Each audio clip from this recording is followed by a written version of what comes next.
पूज्याय राघवेंद्राय सत्यधर्मरदाय च भजतां कल्पवृಕ್ಷ नमतां कामधेनु ಶ್ರೀ ಗುರು ರಾಘವೇಂದ್ರ ಸ್ವಾಮಿ ಎಲ್ಲರನ್ನೂ ಕಾಪಾಡಪ್ಪ ತಂದೆ. ಎಲ್ಲರಿಗೂ ಒಳ್ಳೆಯದನ್ನು ಮಾಡು. ಸರ್ವೇ ಜನ ಸುಖಿನೋ ಭವಂತು. Welcome back to Shri Guru Raghavendra veg kitchen. Please like, share, comment, subscribe. Thanks for watching my channel. ಇವಾಗೆಲ್ಲ ಬಟ್ಟೆ ತೊಗೊಂಡು ಒರೆಸ್ಕೊಂಡು ತೊಳ್ಕೊಂಬಂದಿದ್ದೀನಿ. ಬಟ್ಟೆ ತೊಗೊಂಡು ಒರೆಸ್ಕೊಂಡ್ರೆ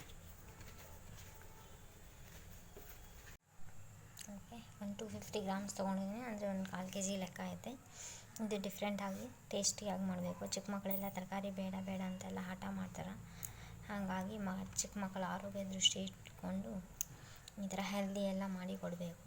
ಓಕೆ, ಜಾಸ್ತಿ ಜಂಕ್ ಫುಡ್ಗೆಲ್ಲ ಅಡಿಕ್ಟ್ ಮಾಡಬಾರ್ದು. ಓಕೆ, ಈ ಥರ ಡಿಫ್ರೆಂಟಾಗಿ ಮಾಡಿಕೊಟ್ರೆ ಬೇಡ ಬೇಡ ಅನ್ನೋರೆಲ್ಲ ತಿಂತಾರೆ. ಓಕೆ, ಒಂದು 1/4 kg ತೊಗೊಂಡಿದ್ದೀನಿ. ಇದನ್ನೆಲ್ಲ ಇವಾಗ ನೀಟಾಗಿ ತೊಳಿಬೇಕು.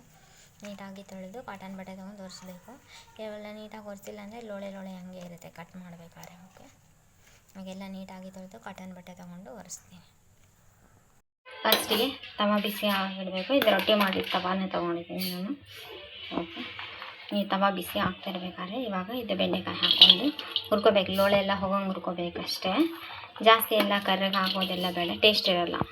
ತುಂಬ ಎಲ್ಲ ರೋಸ್ಟ್ ಆದರೆ ಟೇಸ್ಟ್ ಇರೋಲ್ಲ. ಹಾಗಾಗಿ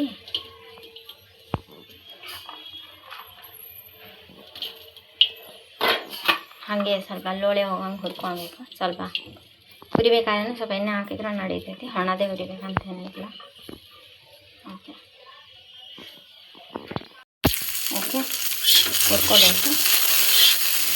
ಸ್ವಲ್ಪ ಎಣ್ಣೆನೂ ಹಾಕಿದ್ರೆ ಏನು ತೊಂದರೆ ಇಲ್ಲ. ಹುರಿಬೇಕಾದ್ರೆ ಸ್ವಲ್ಪ ಲೋಳೆ ಹೋದರೆ ಸಾಕು. ಪೂರ ಎಲ್ಲ ಅದನ್ನ ಇದೆಲ್ಲ ಆಗಿಬಿಟ್ರೆ ಟೇಸ್ಟ್ ಇರೋಲ್ಲ. ಓಕೆ, ಹಾಗಾಗಿ ತಿರ್ಸ್ಕೊತಾನೆ ಇರಬೇಕು. ಓಕೆ, ಈ ಥರ ಸ್ಮೂತಾಗಿ ಸ್ಪಂಜ್ ಥರ ಇರಬೇಕು. ಲೋಳೆ ಒಂದೇ ಹೋದರೆ ಸಾಕಷ್ಟೆ.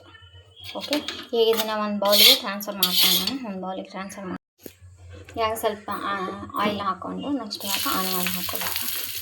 ಆನಿಯನ್ ಹಾಕ್ಕೊಂಡು ಸ್ವಲ್ಪ ಆನಿಯನ್ ಗೋಲ್ಡನ್ ಬ್ರೌನ್ ಬರಲಿ. ಆನಿಯನ್ ಗೋಲ್ಡನ್ ಬ್ರೌನ್ ಬಂದರೆ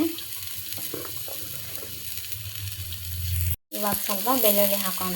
ಓಕೆ, ಬೆಳ್ಳುಳ್ಳಿ ಹಾಕೊಂಡು ಸ್ವಲ್ಪ ಬಾಡಿಸ್ಕೊಬೇಕು. ಸ್ವಲ್ಪ ಬಾಡಿಸ್ಕೊಂಡು ನೆಕ್ಸ್ಟ್ ಇವಾಗ ಸ್ವಲ್ಪ ಶುಂಠಿ ಹಾಕ್ಕೊಳ್ತೀನಿ. ಓಕೆ, ಶುಂಠಿ ಹಾಕ್ಕೊಂಡು ಇವಾಗ ಮತ್ತೆ ಬಾಡಿಸ್ಕೊಬೇಕು. ಇದನ್ನು ಮತ್ತೆ ಬಾಡಿಸ್ಕೊಂಡು